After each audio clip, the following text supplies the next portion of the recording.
Well, it's my pleasure to be here in Iowa today. I drove down this morning, and it was a beautiful sight to see all the wind turbines on the hills of Iowa as I drove down. I'm going to talk today about something very different than wind, though. I'm going to talk about solar thermal processes. And I'm hoping that I'm taking kind of the big picture view. I'm not going to actually talk about my research, although I'm happy to do that at any time. But I wanted to share with you kind of the perspective of where solar thermal can fit into the really grand challenge that we face both at the state level and at the federal level to provide clean energy to everyone. And I think that as the U.S. starts to look at our energy picture, we face so many challenges. You know, we're facing the environmental challenges of the way we produce energy now. We're facing the fact that our population is growing, our use of energy is expanding, and we're facing energy security issues. So these are very important issues as we move forward. And my view is that we're going to have to tackle this challenge with a diverse number of solutions. So I'm going to talk to you about one of those today. So to put the problem in perspective, this is the current energy snapshot in the United States. And I think that what's interesting about this pie chart, this is 2007 data, is this is how we get our energy today. And so you can see natural gas, coal, petroleum account for the vast majority of our energy consumption in the United States. We have a smaller percent of nuclear and an even smaller percentage, only 7% of renewables. But it's very informative to look at what those renewables are because they're not what I think of as renewables by and large. So if you look at this 7%, first of all, you see that there are two big ones. Biomass at 53%, this is 53% of 7%, and hydroelectric at 36%. Now, EPRI has projected that hydroelectric in the United States can still grow, but there are a lot of people who think that hydroelectric is saturated. In other words, the big hydroelectric plants that we have operating all over the country are done. We've built them all. Biomass is interesting because a lot of people are interested in biomass, and this looks like a big chunk. This is biomass that's predominantly waste products. So municipal solid waste, forestry waste products. It's very important that we use those energy sources, but this is not the type of renewable biomass that you're hearing about in the news with cellulosic biomass, for example. This is conventional biomass, primarily paper and pulp industry. Geothermal is 5%. Geothermal is primarily in the western United States. Once again, most people feel that except for residential use of geothermal, for example, geothermal heat pumps, but the large geothermal plants that produce electricity, once again, these are not going to grow very much over the next 100 years. Solar is only 1%. This is where we have an enormous opportunity for growth. The solar resource that reaches the earth is immense, and we're not harvesting it. Wind is down here 5%. Wind is growing. It still represents 5% of 7%. We are still talking about a very small number, and wind as well as solar are both projected to grow. Wind is really poised because it is already commercial. It's pretty close to cost competitive, whereas solar still has a ways to go before it's going to grow. And I'm going to talk a little bit about why that is. Now, if you look at the challenges, the problem with solar, it's diffuse, so solar energy arrives here on the Earth at 1,000, in the middle of the day, on a beautiful sunny day, 1,000 watts per meter squared. So that is not a very energy intensive source. So you can think about that in terms of a 100-watt light bulb. So it's 10 of those over a meter squared. So that's a pretty big area. So we have to capture that and use this diffuse source of energy in useful ways. And then, of course, the other problem is that it's intermittent. It's sunny in the day, it's not sunny at night, so we have to deal with storage. We also have to deal with transport. So we have solar some places, but not other places. And when I say we have solar some places and not other places, of course we have sun everywhere. But it is a much more intense. in some locations in the U.S. than others. Now, it's interesting that both Iowa and Minnesota are actually reasonably blessed with a solar resource compared to some other states that you might think are better. So, for example, the state that I grew up in, which is Tennessee, is overcast all the time. So we actually have a very wonderful resource in this part of the country that we should use. But nonetheless, there are areas of the country, for example, the Southwest, where the solar resource is much better. And if you want to put in big power plants there, and then you have to transport the electricity for long distances. So that is an issue. And then, of course, there's this question of initial cost. At what point do you just decide it's worth it and you're going to do it anyway because it's good for the environment and we need the energy, as opposed to you start to compare the initial cost of solar to the initial cost of other types of power production. And the difference with solar is that you pay for everything up front, everything. So you have to put all your money on the table now. It's like buying a house. You can mortgage it, but you have to pay for everything now, and the benefits are reaped over the years. And that is not true for other power plants. The other thing that's really facing the solar industry is that the industry has been small. And so if you expect to see a very rapid deployment of solar energy, we have to start making moves now. If you think that in 2050 we're going to be largely solar driven, then it's time now to invest. Other countries are doing that. So if you look, for example, at Germany, Germany is not a particularly sunny country.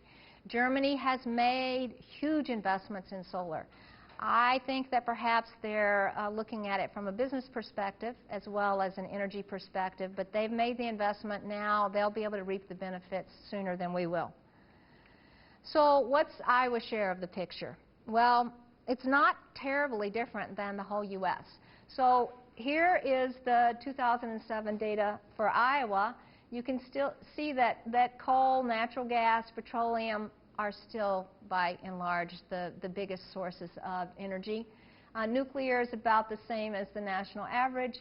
Hydro is at 1%. Biomass actually gets a little slot here for Iowa at 2.6%.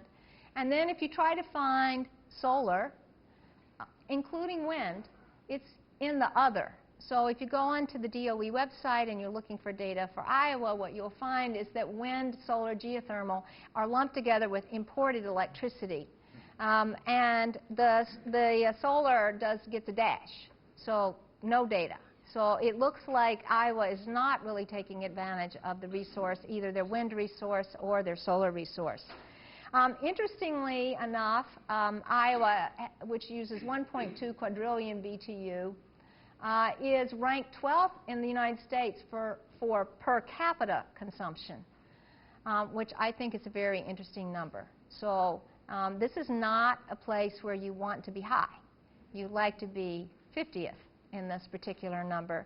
And just to give you an idea of what 1.2 quadrillion BTUs looks like, well, it's the equivalent of 54 million tons of coal, or 204 million barrels of oil. And if I were to tell you what that looks like, I tried to think of how do I visualize this much coal.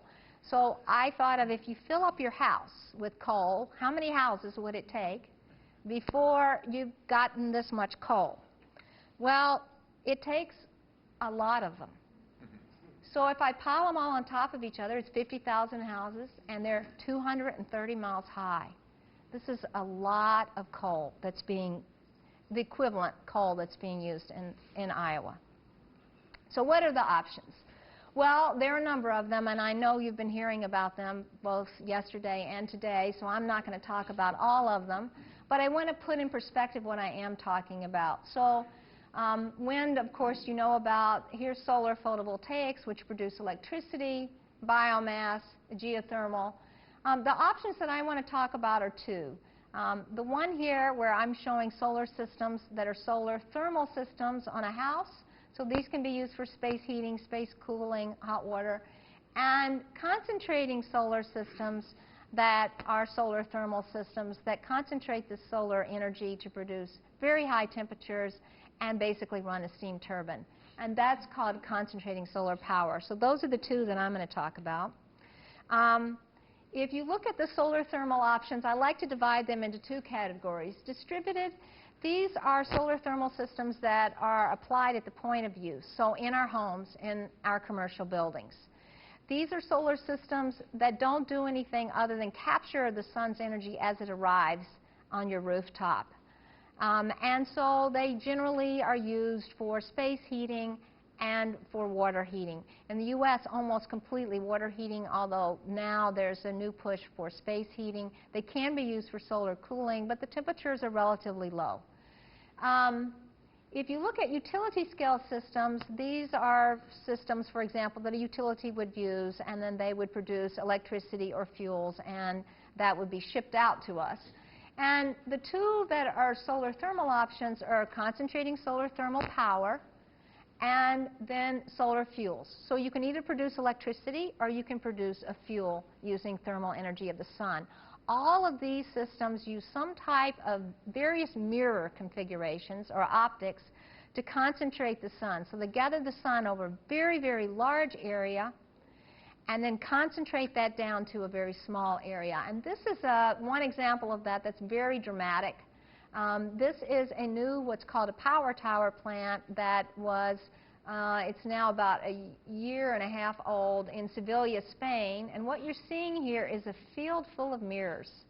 So these are flat mirrors. They're called heliostats. And they're track the sun. So they move as the sun crosses the sky.